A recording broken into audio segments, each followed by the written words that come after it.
Hello everybody. That picture that you've just seen of the crucifixion with just a few people around the cross, I've chosen because one of those characters must be Mary Magdalene. And this coming week, July the 22nd, we celebrate her feast day. And for a long time now, I've found her a fascinating person, not least because there's so many questions about who exactly was she and what happened to her and what part does she play in the history of our church.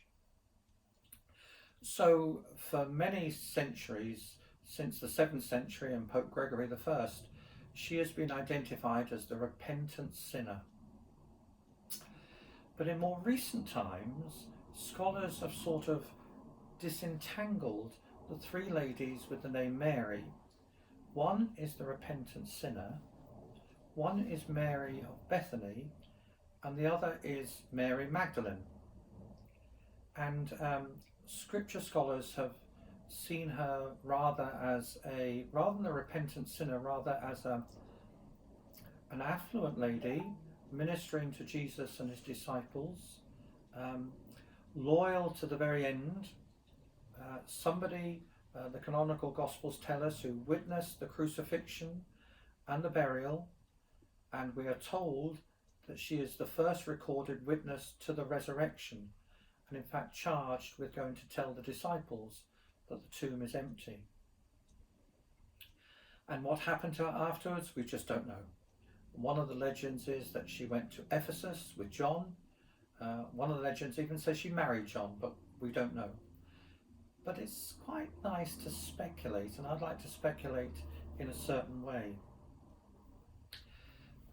Question I have is, why does Paul not mention Mary Magdalene as an apostle, as a witness to the resurrection? Now remember, Paul wrote before the Gospels, and yet all four canonical Gospels have her very strongly in the story. And I'd suggest to you that the canonical Gospels have it. I'm not sure why Paul left it out, but the canonical Gospels have her there because she's so strong in what's called the oral tradition, in the spoken storytelling. They couldn't leave her out. She was so much part of the story.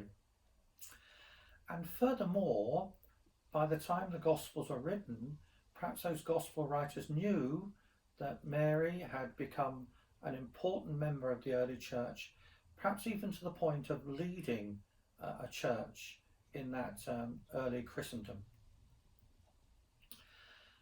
I just make this little point.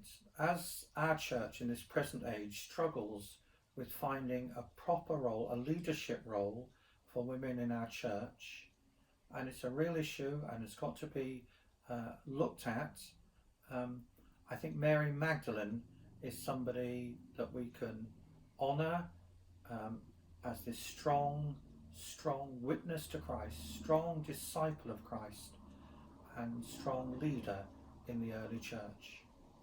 Thank you very much.